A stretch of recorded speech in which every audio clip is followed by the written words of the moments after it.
강력한 비바람에 주차된 트럭이 들썩이더니 결국 뒤집혀 나뒹굽니다. 다른 차량의 보닛은 종잇장처럼 꺾였습니다.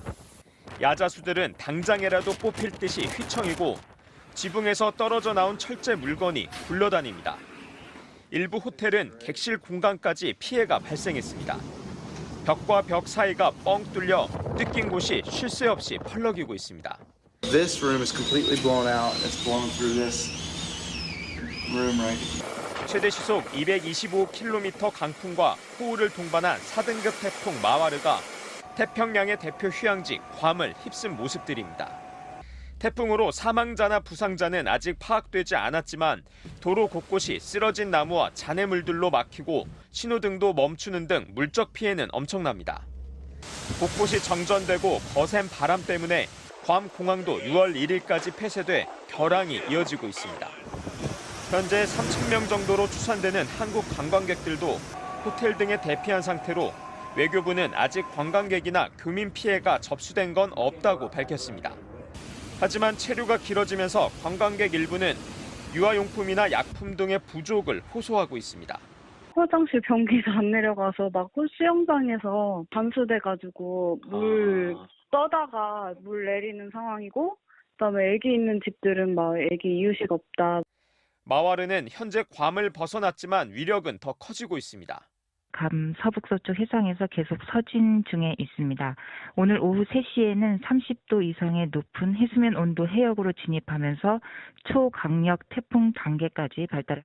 기상청은 마와르가 30일 오전에는 대만과 필리핀 부근 해상에 위치할 것으로 예상했지만 이후 이동 경로는 지켜봐야 한다고 밝혔습니다.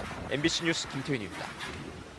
열화상 카메라로 본 도로는 5월인데도 40도를 훌쩍 넘어 붉게 달아올랐습니다.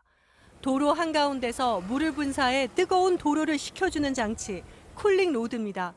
물을 살포하자 금세 온도가 28도까지 떨어졌습니다. 하루에 3회 이상 가동이 되고요. 특히 폭염특보가 발효 시에 하루에 최대 5회 이상 가동이 되겠습니다.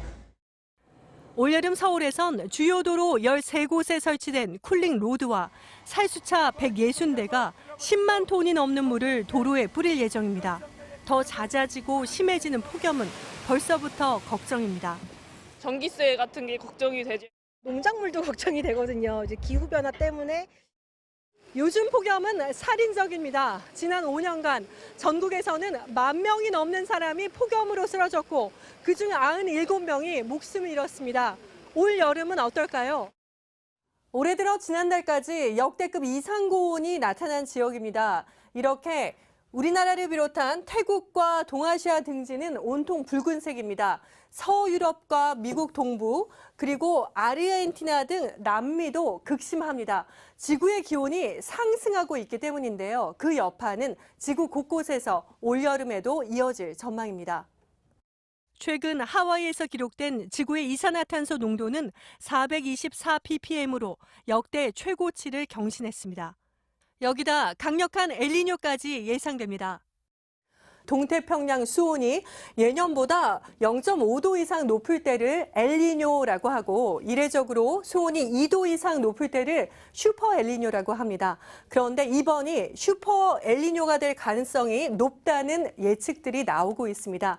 통상 엘니뇨가 발달하면 여름철 서태평양에는 저기압, 고기압, 저기압이 이런 모습으로 쭉 늘어섭니다. 우리나라에는 이 저기압이 강화되면서 많은 비가 올 수 있는 거죠. 그러나 올해처럼 엘니뇨가 더 강하게 발달하면 상황이 달라질 수 있습니다. 통상적인 엘니뇨는 강수는 늘어나고 온도는 떨어지고 이런 경향성이 있고요. 슈퍼 엘니뇨는 반대 경향인 경우가 좀 있습니다. 폭염이 이어지는 가운데 7월엔 물폭탄이 예년보다 강할 거란 예측입니다. 심상치 않은 올여름, 두 가지 위험에 대비가 필요합니다. MBC 뉴스 현인아입니다. 캐나다 엘버타주, 솥대 너머로 붉은 화염과 검은 연기가 끊임없이 피어오릅니다. 현지 시간 14일, 엘버타주에서 87건의 산불이 동시다발적으로 발생했습니다. 건조한 날씨 속에 유례없는 이상 고온 현상까지 나타났기 때문입니다. There are 19 states of local emergency as well as 14 evacuation orders. Approximately 19,000 342 Albertans remain evacuated at this time. 유럽에서는 스페인과 포르투갈이 이미 지난달 역대 최고 기온을 경신했습니다. 특히 스페인은 국토의 27%가 극심한 가뭄에 내몰려 있는데 스페인 북동부의 한 지역에는 거의 3년 동안 비가 내리지 않았습니다. Yo nunca en la vida, en 35 años que estoy sembrando y estoy en este negocio, nunca en la vida he visto una situación como esta. Sembrar y nacer y no se ha desarrollado la planta por culpa del agua tan exagerado. 동남아시아 지역에도 폭염이 덮쳤습니다. 싱가포르는 지난 13일 최고 기온이 37도까지 치솟아 사상 최고 기온 기록을 갈아치웠고 태국과 베트남, 미얀마에도 이례적인 폭염이 이어지면서 5월 초 기온이 40도를 넘어섰고 체감 온도는 50도를 훌쩍 뛰어넘는 불볕더위가 이어지고 있습니다. 세계 기후학자들은 이 같은 이상 기온 등 극단적인 기후 현상이 앞으로 더 잦아질 거라고 보고 있습니다. 특히 올 여름에는 엘니뇨 현상까지 발생해 날씨에 영향을 미칠 거란 전망입니다.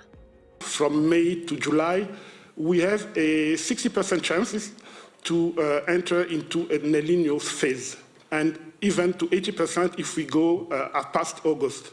That's where we are now. So, of course, this will change the weather and climate pattern worldwide.